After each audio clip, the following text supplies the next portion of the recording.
De falar sobre isso aqui, os serviços públicos, privatização, os correios, a autarquia, caixa, não sei o quê, e a parte toda da reforma, isso tudo agora. E aí, já que deu à vontade, vou aqui falar para quem estiver aqui.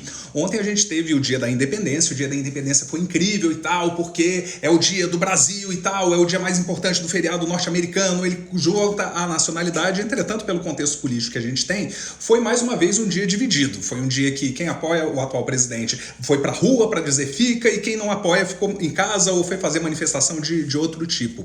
E não tem problema nenhum você ser a favor ou contra o chefe do executivo atualmente. Acho que, mas agora, se você estuda para concurso e tá andando por aí com cartaz de que o STF seja fechado, que acabe com isso, e se tu estudou direito constitucional, não faz sentido você cogitar, eu quero ser servidor público dentro de uma intervenção militar ou coisa desse tipo. Mas eu queria esclarecer alguns pontos que, vez ou outra, eu ainda vejo alguns de vocês que me seguem em tudo, vão dizendo oi aí, todos vocês que estão chegando, arrocha nisso aqui, e eu vou confabular sobre esses pontos. Serviço público, correios, privatização, a reforma administrativa que pode afetar a gente como servidores, e alguns pontos desse tipo aqui. Então, vamos lá. O servidor público, o serviço público, ele é burocrático, ele é devagar, ele é complicado. Esse é o estigma que o serviço público entra nesse tempo inteiro. Basicamente, desde sempre o pessoal vai reclamar do Estado. Quando era o governo militar, o pessoal reclamava do Estado. Também era ineficiente. Quando entrou o Sarney, era ineficiente, o pessoal reclamava. E depois, quando veio o FHC, quando veio o Lula, quando veio a Dilma, quando veio o Temer, agora no Bolsonaro, todo mundo reclama do serviço público. Serviço público é complicado, é devagar e tudo mais. Ok.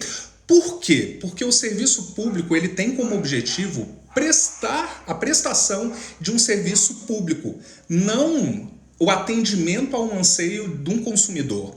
Então, o usuário do serviço público, ele é entendido como se fosse exatamente isso. Ele é um cidadão, ele não é um cliente. E isso faz alguns tipos de mudanças que eu acho que pode fazer sentido essa nossa interação. Então, o que é um serviço público como definição? Eu vou usar a minha cola aqui. Cadê minha cola? Acabou de ir embora. Mas é basicamente a prestação de algum tipo de serviço que seja necessário para a sociedade, para as pessoas que estão envolvidas na sociedade e tudo mais. E caso você tenha alguma dúvida sobre alguns desses termos que eu coloquei, os serviços públicos, a privatização, a própria parte dos Correios agora, ou a parte da reforma administrativa, vai tacando aí nas perguntas que eu vou explicar, vou resolver para você. Então, o que é o serviço público? Alimentar a população é um serviço público? Garantir que a população seja alimentada. Ter uma padaria que venda isso é um serviço público? Não é. Então agora a gente começa a distinguir. Então, garantir acesso à internet sim. Fazer o fornecimento do serviço de internet? Não é. Não é necessariamente. Entretanto, tem algumas coisas que entende-se da intenção do uso público, do serviço público, que o Estado, assim, ele pode fazer. Todo esse papo que a gente teve de 2017 para cá, os libertários, o pessoal que é liberal e não sei o que, é muito engraçado que a descrição aqui no Brasil, ele é conservador nos costumes e liberal na economia. Enquanto nos Estados Unidos, o liberalismo é a briga. Os liberais é o povo de esquerda, os liberais são os democratas e tudo mais, e eles que são comunistas. Aqui não, os liberais são os bastidores de não sei o que, né? E coisas desse tipo. Mas parte deles vai dizer o seguinte: o Estado ele não deve empreender. Empreender é para a iniciativa privada. Deixe que os empreendedores empreendam. Ao Estado cabe cobrar o mínimo de imposto possível, fornecer os serviços públicos e garantir que a população, o desenvolvimento, a economia toda possa crescer. E ao ter esse tipo de pensamento, principalmente se sua aprendizagem veio por meio de um youtuber, sendo que o youtuber ele não está lá só para reportar o que acontece ou descrever o que acontece, ele vai estar lá principalmente para vender uma ideia ou passar uma ideia para você, é normal a gente começar a confundir algumas coisas. E essa nossa confusão vai fazer com que a nossa visão do mundo também seja complicada ou um pouco distorcida sobre o jeito que ela é. Faz sentido isso, pessoal? Faz sentido? Se eu aprendo as coisas não como elas são, mas se eu aprendo sobre a expectativa e a ótica de uma pessoa que vem e me diz como as coisas deveriam ser, essa nossa visão ela pode ficar um pouquinho distorcida. Fala, Juliana, fala... Ó, eu acabei de falar de liberal, entrou um cara aqui com o nome liberal e tudo mais. Então, olha só. Eu tenho os serviços públicos e tem três maneiras do governo ou do Estado brasileiro fornecer esses serviços. O primeiro são serviços públicos que não exigem uma contrapartida financeira. Por exemplo, a vacinas não exige uma contrapartida financeira. Se alguém vier e disser que o SUS ele está causando prejuízo, é óbvio que ele está causando prejuízo, porque ela não tem fonte de renda. É uma instituição que só tem despesa, porque ela é exclusivamente para prover um serviço público sem contrapartida financeira. O fato de existir um SUS, de a gente ter em Brasília um hospital de base, não impede que empreendedores possam empreender, não impede que uma pessoa, um empresário, possa abrir um hospital. Ninguém pede para a gente privatizar o SUS para que possa ter hospital ou coisa desse tipo e mais coisa privada. Não, porque é dever do Estado promover a saúde. Mas, se você quiser mais conveniência, de maneira mais rápida e estiver disposto a pagar um pouquinho, você pode ir num hospital particular. É dever do Estado fornecer educação. Então, todas as escolas de educação básica e tudo mais, o Estado tem um dever de ter uma escola pública que a pessoa não vai gastar nada com isso. Mas não impede que empreendedores abram escolas, abram instituições. Aqui em Brasília tem uma pancada de escola particular e tudo mais. Aqui perto da minha casa tem uma e tudo. Tem uma escola pública aqui também. Mas o fato de ter uma escola que só tem isso, e aí a gente vai dizer, porra, o Ministério da Educação está gerando prejuízo. Ele não está arrecadando muito dinheiro. Porra, é óbvio. Porque o Ministério da Educação ele vai fazer o quê? Ele vai fornecer um serviço público sem contrapartida financeira. E aí a gente tem as duas coisas que o pessoal vive reclamando quando a gente entra na parte da privatização, que são as sociedades de economia mista e as empresas públicas. E o pessoal, nessa mesma ideia de que o Estado não deve empreender, vai erroneamente... não é erroneamente, é em cima de apenas uma das óticas, vai começar a levantar esse tipo de bandeira. E agora a gente entra no ponto. Existem as sociedades de economia mista e existem as empresas públicas, que caem no teu edital. Cai no teu edital? Cai no edital de quem aí? Manda um coraçãozinho aí se cai no teu edital. Qual que é a diferença desses dois? Então vamos lá. Deixa eu colocar um resumo aqui para mim. O que é uma empresa pública? Ela é uma forma da desconcentração ou descentralização, é um ramo do governo em determinada área vinculada possivelmente a algum ministério, uma empresa pública, que ela vai fornecer um serviço público sem objetivo de lucro. Uma empresa pública ela vai fornecer um serviço público sem contrapartida de lucro. Diferente de uma fundação pública, de origem pública, por exemplo, a UNB ela vai fazer um serviço público sem ter lucro nenhum, sem ter alvo de lucro, é só uma despesa. Se a gente for dizer, a UNB só perde dinheiro, é verdade. Por quê? Porque ela é só preencher um serviço público e tudo mais. Entretanto, quando a gente entra agora nesse ponto, por exemplo, a gente vai encontrar Banco do Brasil, Caixa, Correios e Petrobras, que são os pontos que passa tempo, volta tempo, o pessoal volta a falar da história da terceirização e tudo mais. Vamos lá de como a gente começou, e a gente entra agora especificamente nos Correios e na Caixa. Essas duas são empresas públicas. E mais uma vez, qual é o objetivo de uma empresa pública? Fornecer um serviço público sem contrapartida... fornecer um serviço público sem necessariamente ter lucro. O objetivo dela não é uma empresa sem fins lucrativos. Então, o objetivo maior é fornecer um serviço público a um custo acessível. Quando a gente fala dos outros dois, por exemplo, Banco do Brasil e Petrobras, elas já são sociedades de economia mista. Qual é o propósito da sociedade de economia mista? Fornecer um serviço público com lucro. Mas presta atenção, olha a ordem. Fornecer um serviço público com lucro. Então, o lucro ele vem depois do serviço público. A necessidade precípua de uma sociedade de economia mista é fornecer um serviço público, se possível que eu tenha lucro. Faz sentido, pessoal? Manda um coraçãozinho e diz se está fazendo sentido até agora.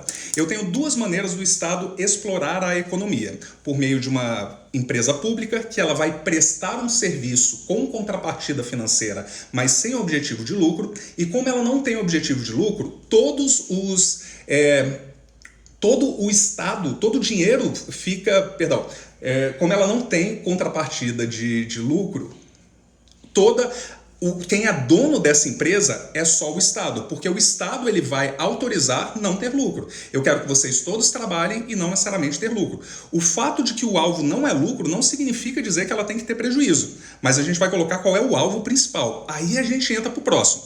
Já uma sociedade de economia mista, qual é o objetivo dela? Explorar a economia, fornecer um serviço público com lucro. Mas presta atenção nessa ordem. Essa daqui é fornecer um serviço público com lucro. Com isso tudo, agora vamos entender esses dois. Muita gente vai reclamar e dizer que a Caixa, os Correios não são eficientes. O fato de existirem os Correios, não, da mesma forma que existem escolas públicas e existem hospitais públicos, não impede que seja feito um sistema de entrega, de envio e de distribuição que seja particular. Por quê? O objetivo deles é atender ao cidadão, não é atender ao cliente. Então, nós atendemos ao cidadão com algumas coisas. E podem dizer que é lento, pode dizer que é complicado, pode dizer que a gente perderam a minha mercadoria e essa coisa toda. Mas qual que é o objetivo dos Correios? Fornecer um serviço público sem fins lucrativos. Isso quer dizer o seguinte, qualquer um de vocês agora, se você pode pegar agora uma carta social, colocar o seu CPF, e você vai pagar 1 centavo apenas no envio e você pode enviar para o Alto Solimões. Isso quer dizer, subindo o Amazonas, pega um rio, vai lá, vai levar um bando de tempo. O pobre do carteiro para chegar lá, ele vai passar uns 7 dias na canoa, porque não existe coisa assim. Mas essa carta vai ser entregue numa tribo indígena e vai chegar lá por 1 centavo. Isso é os Correios. Os Correios eles vão prestar um serviço público sem fins lucrativos. Não necessariamente ele é o mais rápido, não necessariamente ele é o maior. Da mesma forma, quando você vai para um posto de saúde, um hospital público, por exemplo, não necessariamente vai ser mais rápido, não necessariamente vai ser o mais limpo ou tudo mais, mas eles vão prestar um serviço público. E esse é o grande ponto. O fato dos Correios, do jeito que ele diga, o fato dos Correios existirem da maneira que ele coloca, não necessariamente obriga que ele tenha lucro. Quando a gente fala sobre isso, o grande argumento hoje em dia, os dois grandes argumentos falta, não necessariamente é tão eficiente, e o principal ele dá prejuízo. Então vamos colocar alguns aqui. Primeiro, no ano passado, a pandemia ajudou um pouco disso, o pessoal usou muito mais, os Correios registraram o maior lucro nos últimos 10 anos. Então o objetivo não é lucro, mas ainda assim os Correios no ano passado fizeram lucro. Eu não estou dizendo que eu sou a favor ou contra a privatização nesse momento. Eu acho só importante a gente compreender esse processo. E deixa eu puxar uma coisa aqui. Nos Estados Unidos, o similar aos Correios é o United States Postal Service, que é como se fosse os Correios americanos, que é uma empresa pública sem fins lucrativos. E o USPS, eles têm hoje quase 500 mil de funcionários, mais 150 mil prestadores de serviços. Mas ele tem o equivalente aos Correios nos Estados Unidos, eles têm 500 mil de funcionários públicos lá para eles. O fato de haver o US Postal Service não exige nem impede que outras empresas façam a mesma coisa de distribuição. Lá vai ter o FedEx, vai ter o UPS, vai ter uma pancada de empresa que pode fazer esse envio para qualquer um dos lugares. Essas empresas escolhem não entregar em todas as localidades. O United States Postal Service ele não se dá esse direito. Se você quiser mandar uma carta para o Alasca, ele vai mandar uma carta para o Alasca com preço justo para você.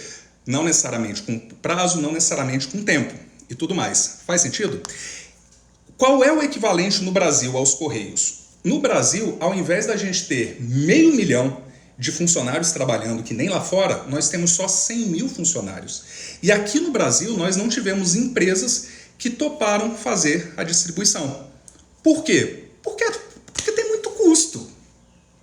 custo para dedéu e tudo mais. Mas da mesma forma que existe custo, você pensa, por exemplo, toda a taxa de transferência de arquivo, de documentação de coisas dentro do governo atual é feita pelos Correios. Então, ainda que exista um custo no final das contas, na ponta da caneta, esse custo ele vem por meio de um benefício também que o próprio governo tem e do serviço prestado para a população. Esse é o primeiro ponto. O segundo ponto, nos Estados Unidos, o referente de lá, que é o US Postal Service, eu acabei de chegar aqui, todo ano, há anos, ele dá prejuízo. Todo ano, há anos, ele dá prejuízo. E qual é o problema disso? Nenhum, porque o propósito do US Postal Service é prestar um serviço público sem fins lucrativos e é prejuízo na casa de bilhões. Ele não, lógico que ele precisa ter uma máquina que funciona, ele precisa se organizar bem, ele precisa ter eficiência, as cartas precisam chegar e tudo mais, mas não necessariamente os Correios americanos precisam dar lucro, tanto que eles não dão e não tem problema. Faz sentido isso? O fato de haver os Correios americanos não impede que o UPS, que o FedEx, que a Amazon tenha um serviço de entrega própria e vários outros. Da mesma forma que aqui do Brasil, não impede que outras empresas também tenham dessa maneira. É difícil a gente pensar num país continental como o Brasil, uma empresa surgir do nada e tenha abrangência em todo lugar. Essa coisa, eu comecei a conversar hoje porque veio uma moça entregar um pacote aqui da Amazon, era um pacote desse tamanho e que eu paguei acho que R$15 com frete de graça. E eu fui perguntar para ela, vem cá, me ajuda a entender, eu paguei R$15, frete de graça, vocês me trouxeram numa caixa e você entregou na minha casa.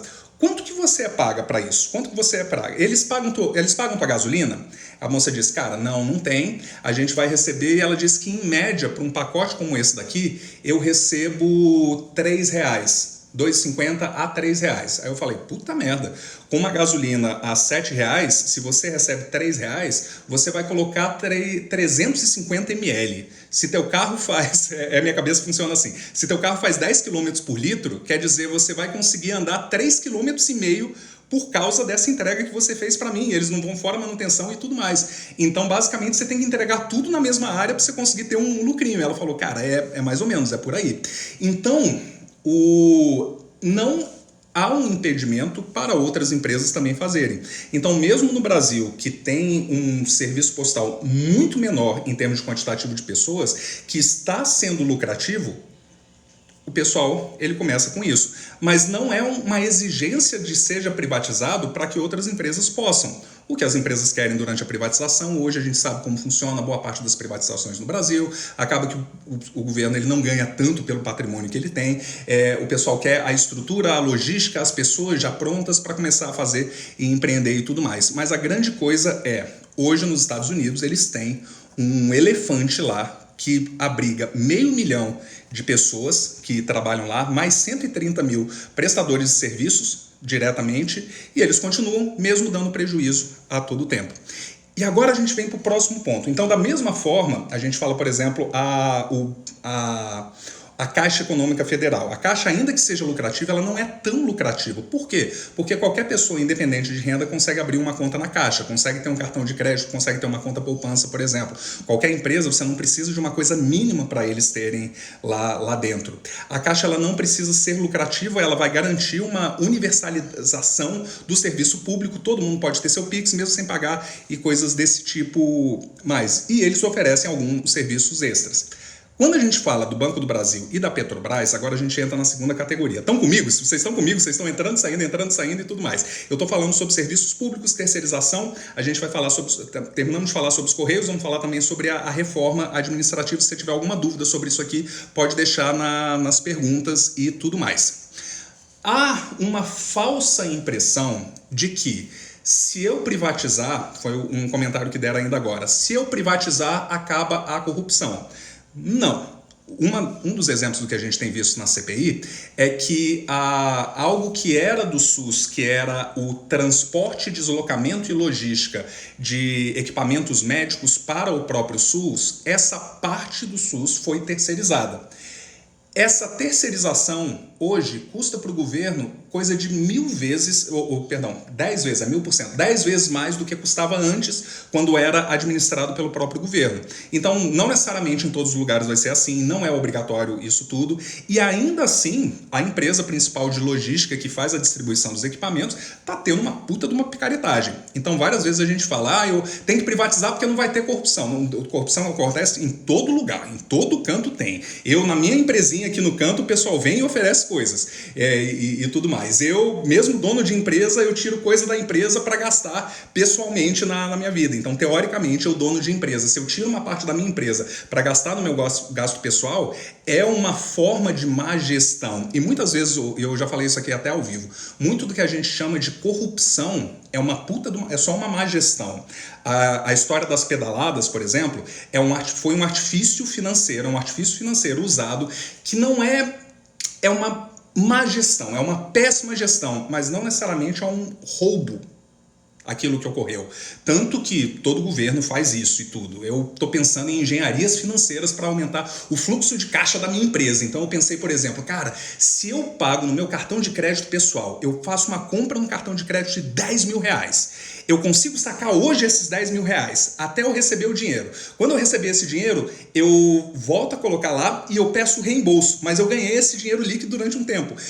Não é ilegal, não pode fazer, não é uma coisa errada efetivamente, mas é um problema de gestão, que se fosse feito esse tipo de coisa, faria o restante dos elementos, né? E o pessoal sempre usa como referência o exemplo de comunicação. Olha só o que aconteceu com o Brasil. Antes a gente pagava 3 mil reais a linha telefônica, depois que a gente a privatizou, mudou completo. E eles usam isso, e eu não posso brigar com essa parte. Mas o que é importante a gente dizer? Mesmo privatizado, o que ocorreu é que essa privatização ocorreu exatamente numa mudança mundial de tecnologia, quando o mundo todo começou a ficar muito mais fácil com a implementação dos celulares no mundo todo. Então juntou essas duas coisas que tecnologicamente a entrega do serviço ficou muito mais fácil, né? Ficou muito mais fácil, e essa entrega de serviço que ficou mais fácil, ficou muito mais barata no mundo todo. Entretanto, apesar da privatização que houve, algumas pessoas colocam que aqui no Brasil nós pagamos a internet, uma das internets mais caras do mundo. E eu que fiquei um bom tempo nos Estados Unidos, cheguei a morar alguns meses lá também, eu consigo afirmar isso, que por mais que a gente tenha aqui no Brasil, a gente tem uma internet extremamente cara, independente dos outros elementos. Lá você consegue por coisa de $3 por mês, 3 ou $9 por mês. Você tem internet ilimitada, você tem ligação ilimitada do teu celular para qualquer dia. Isso, para eu ter algo parecido hoje em dia na Vivo, eu tenho que pagar R$200 mais ou menos por mês. Mas vamos voltar aqui pro assunto, né? Confabulando sobre serviço público e tudo mais. O Banco do Brasil e a Petrobras têm como objetivo prestar um serviço público com lucro. O objetivo maior da Petrobras não é ter lucro, não é ter um grande lucro. Os acionistas vão exigir tudo, mas é prestar um serviço público com lucro. E quando existe todo o serviço de pesquisa, de extração, da gente ter uma independência de petróleo estrangeiro, não necessariamente a Petrobras ela precisa vincular os seus preços ao padrão internacional. Da mesma forma que a Bolívia não faz, que a Venezuela não faz, que o pessoal explorador de petróleo, da mesma forma que os Estados Unidos não têm o preço da gasolina vinculado ao preço internacional do barril.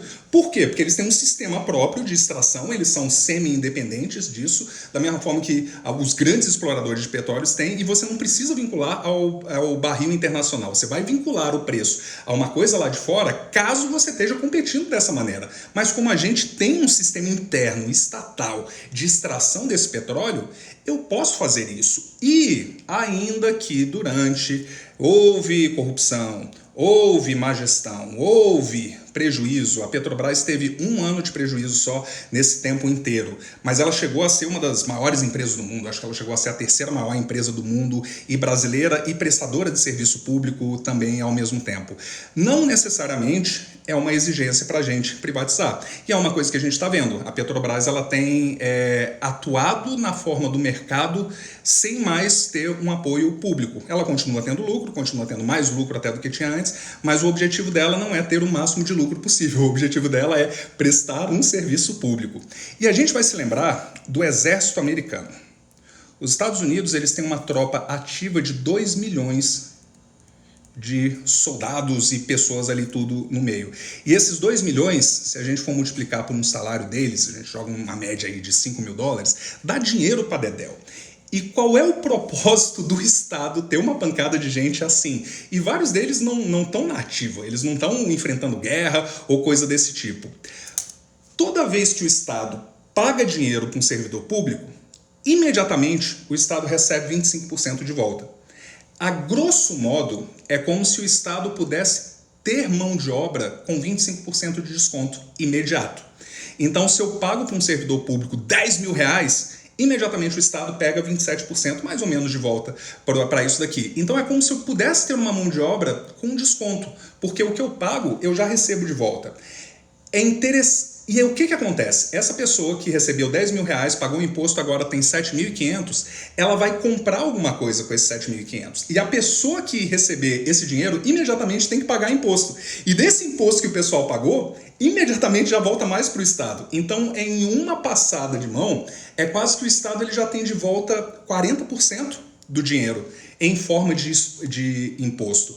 E isso que a gente chama de movimentar a economia. A maneira, teoricamente, de um Estado crescer é o Estado ele traz dinheiro para pessoas, as pessoas compram e essas compras geram imposto, o empresário ele tem um lucrinho e ele compra mais e paga pessoas e paga as outras e aqui tem mais imposto que faz o Estado pegar mais pessoas e essa circulação de dinheiro entre o Estado receber na forma de imposto, trazer isso aqui de volta na forma de um bom serviço público, acaba fazendo a economia girar mais, teoricamente. Então, com isso, a gente chega no momento da reforma administrativa.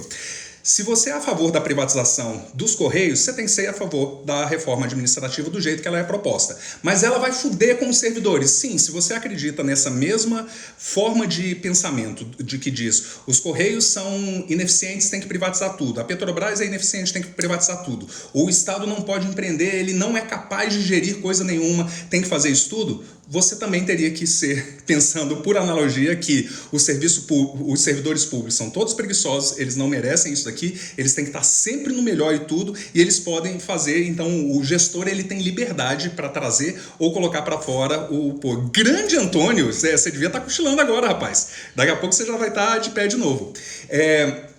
A reforma administrativa, ela vem primeiro de um anseio que existe, né? Existe uma dificuldade. Quando eu faço a seleção de pessoas para o serviço público, eu tenho um desafio de gestão. O fato de uma pessoa conseguir fazer uma prova e por essa prova ele entrar, não necessariamente significa que a pessoa é boa, significa que a pessoa sabe aquele negócio, significa que a pessoa queira executar aquele assunto. Na Anatel, no TCU, eu conheci muito dinossauro. Muita gente que ganhava o teto ou perto do tempo que fazia porra nenhuma. Que podia ir lá só para bater cartão, fazia presença lá no The Office. Tem um personagem... Qual que é o nome dele? É um bem gordo de bigode, que ele ficava sempre fazendo palavra cruzada, ao invés de estar nas reuniões fazendo o restante das outras coisas. E no serviço público existe isso. Eu preciso trazer melhores ferramentas de gestão para o serviço público, principalmente para pegar as pessoas que entraram agora, fazê-las produtivas e fazer com que o serviço todo produza mais. Mais ou menos de 2002 a 2005 para cá, o serviço público ficou extremamente atrativo. Ele atraiu algumas das melhores mentes do mercado. Então, muita gente que era primeiro colocado na faculdade de Direito, na faculdade de Administração, de Contabilidade, ao invés de procurar emprego, ao invés de empreender, entrou no serviço público. E esse pessoal que agora está com 10 anos de casa, 15 anos de casa, um pouquinho mais, um pouquinho menos, estão começando a pegar os cargos de chefia, os cargos de gerência e tudo mais. Isso quer dizer, Quando a gente volta a falar que o serviço público ele é ineficiente, nós estamos usando um discurso que meio que foi já orquestrado desde 1900 e bolinha, desde a época dos governos militares, o pessoal já falava isso, já reclamava isso, e a gente simplesmente continuou. Quando, na verdade, ocorreu uma melhoria da qualidade muito grande. Existe problema pra caramba. O primeiro grande motivo desse problema que existe é a média dos países desenvolvidos é ter cerca de 22% da população trabalhando para o Estado. A média dos países desenvolvidos do pessoal. E aqui eu estou falando, usando como média, Japão tem menos do que isso, beleza. Estados Unidos tem mais do que o Brasil, tem na casa de 16%. A gente fala Inglaterra, falamos da Alemanha, falamos dos países nórdicos, falamos do Canadá, falamos da Argentina. A média dos países desenvolvidos é que 22% da população trabalhe para o Estado. No Brasil, nós temos 12%. E esses 12% foram agravados pela crise política que o Brasil vive desde que nasceu, basicamente, mas agravado de 2013 para cá, que se o pessoal está reclamando do governo, eu não vou trabalhar para crescer, eu vou trabalhar para tentar arrumar a casa e tudo mais. Então, se em média nos países envolvidos eles têm 22% da população trabalhando para o Estado, se no Brasil a gente só tem 12%, nós temos pouco braço para entregar aquilo que eles precisam. Se nos Estados Unidos, que tem uma caralhada, desculpa a palavra, tem uma pancada de concorrentes, um monte de gente prestando serviço de entrega, os Correios americanos têm 500 mil de pessoas trabalhando para eles, mais 150 mil prestadores de serviço, 650, e os Correios do Brasil, a gente só tem 100 mil, nós temos pouca gente também.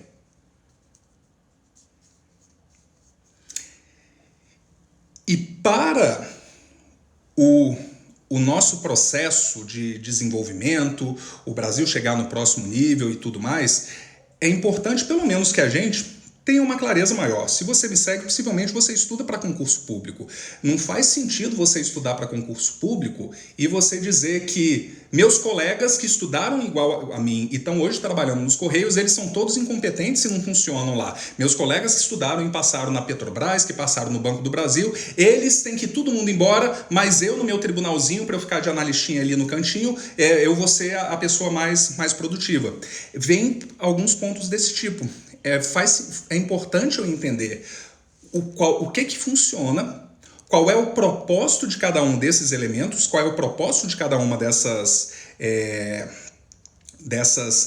elementos que o Estado usam, qual é o nosso propósito ali dentro, de modo que eu possa interpretar as coisas, primeiro como elas são, depois da minha ótica subjetiva.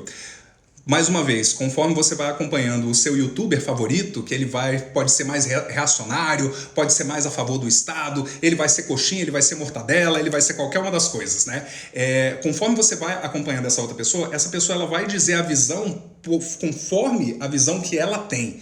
E a visão que ela tem, ela vai querer te doutrinar. Se você escuta o pessoal do Partido Novo, ele vai dizer, tem que privatizar tudo, tudo tem que ser privatizado, todas as escolas têm que ser privatizadas, escola de ensino fundamental tem que ser privatizada. Isso funciona em algum lugar? Não, mas é isso que tem que ser.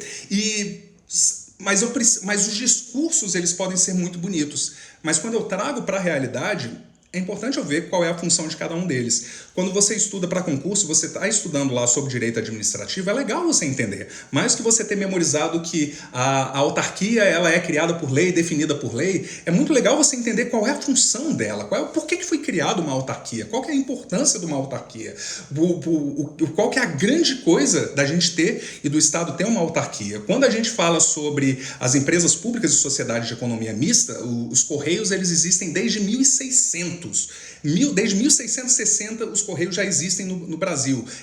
A gama de entrega e tudo mais, um sistema, sendo que a gente tem um sistema ferroviário horrendo aqui no Brasil, ainda assim eles conseguem fazer a entrega e tudo mais. É a coisa mais eficiente? Cara, não é. Você usa o tempo todo? Não, eu detesto ir nos Correios porque tem fila, tem uma outra coisa.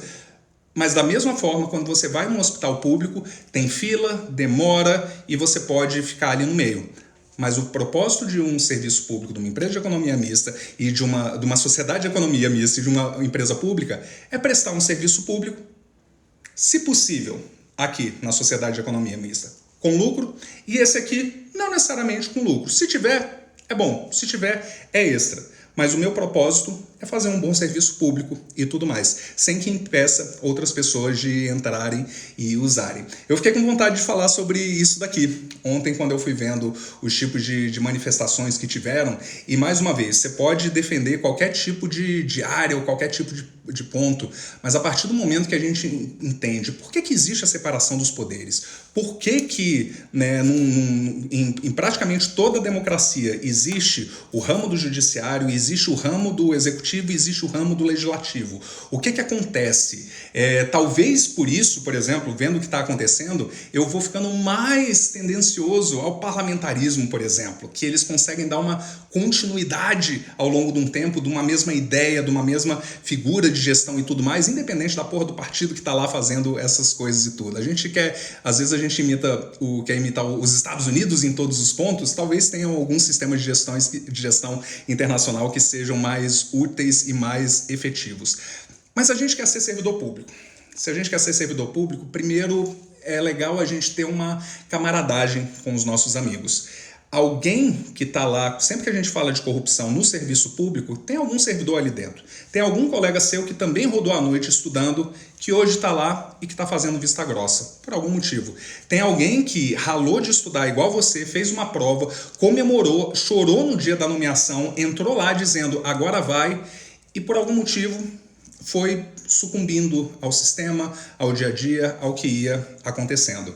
A valorização do servidor público, da pessoa que estuda, que trabalha para o serviço público, para melhorar o Brasil, é algo que cabe da gente. Então você mesmo, nesse momento de estudo, você não deixa de ser um servidor público, ainda que você esteja servindo futuramente a você mesmo.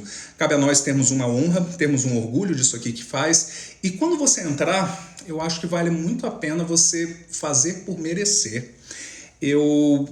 Nos 27 dias da minha reta final, uma pessoa tinha explicado isso, eu imaginei o meu nêmesis, que era... Eu imaginei pode parecer um estereótipo, eu imaginei um japonês nerd memorizador de livros.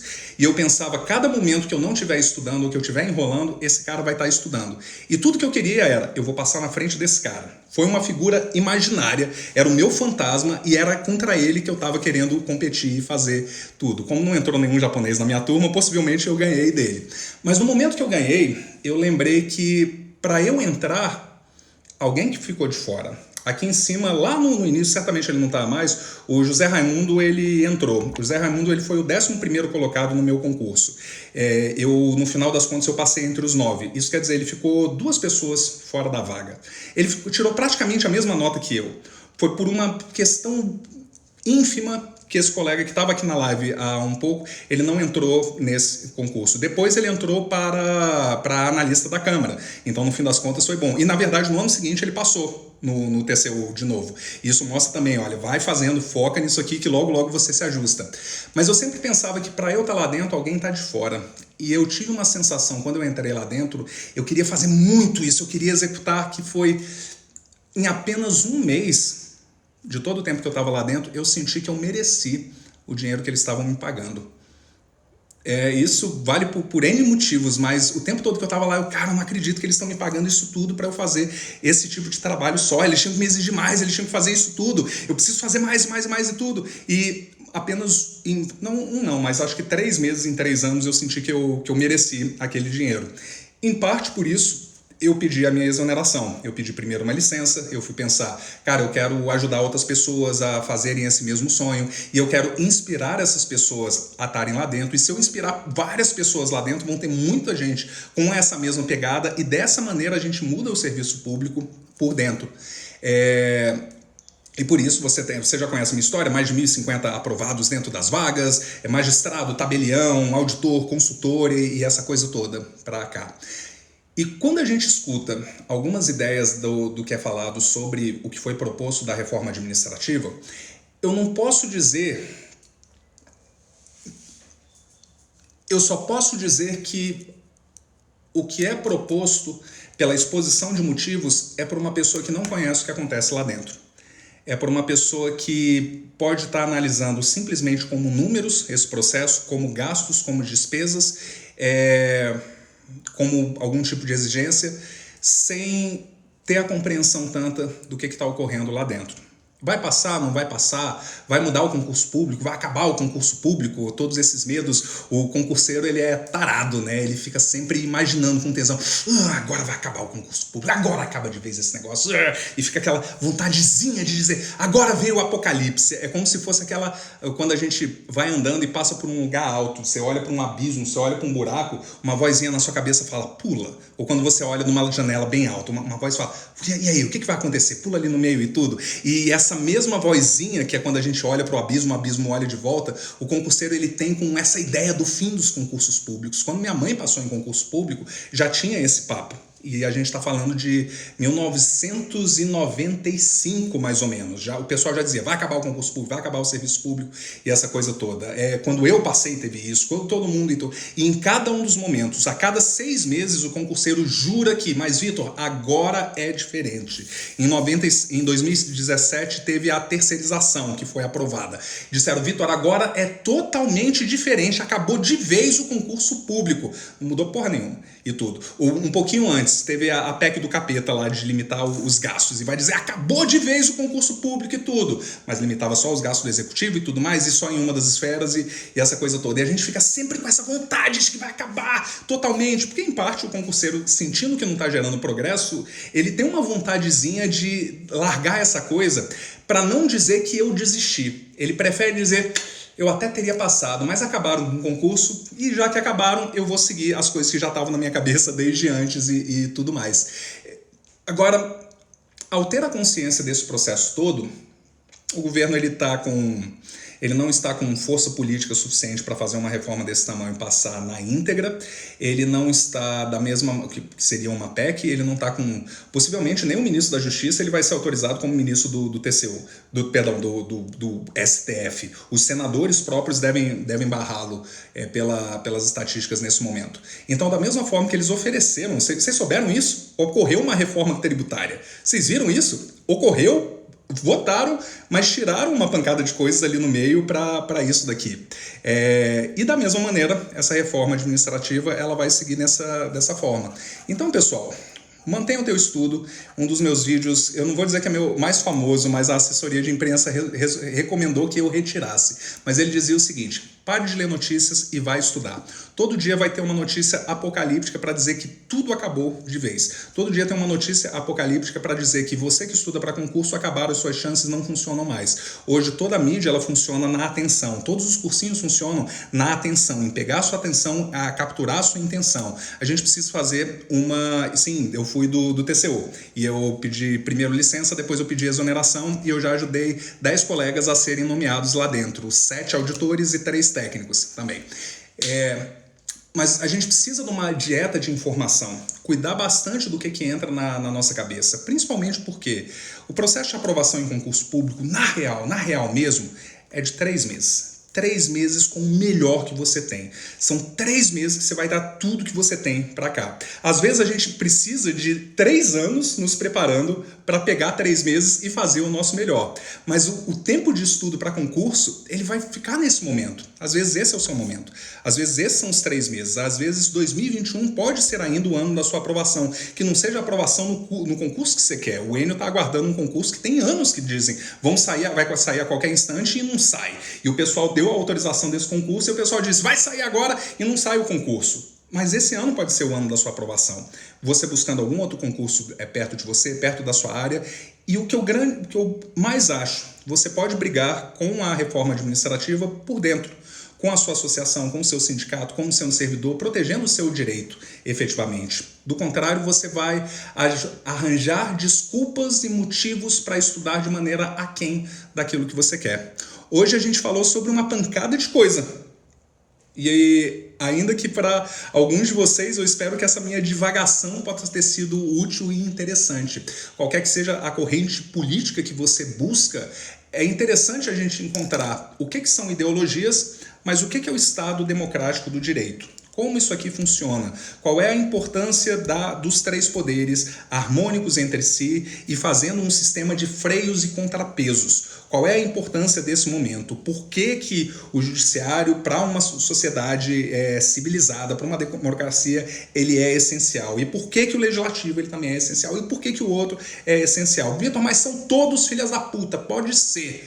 Mas são filhas da puta que garantem que, no pior das hipóteses, a gente não caia dentro de uma tirania, não caia dentro de uma ditadura, não caia dentro de qualquer que seja as coisas que, nesse instante, irmãos da nossa idade, ao invés de ter acesso à internet, estão com uma arma, escondidos, mocados, porque dentro de um governo mais forte, mais autoritário, em guerra entre si mesmo ou em guerra entre os próximos, quer seja pelas escolhas religiosas, quer seja pelas escolhas políticas e de estilo de vida que eles tiveram, o grande sonho deles, que para você é terminar esse ano aprovado, o grande sonho deles é terminar esse ano vivo. Você está vivo. Esse não é o seu desafio. Nosso desafio não é saber se a gente vai sobreviver. Nosso desafio é florescer. E por si só, frente à humanidade, frente à história, você já está muito à frente do que muita gente e muitos colegas já passaram. A Rocha nos estudos, nos vemos no topo. Até lá!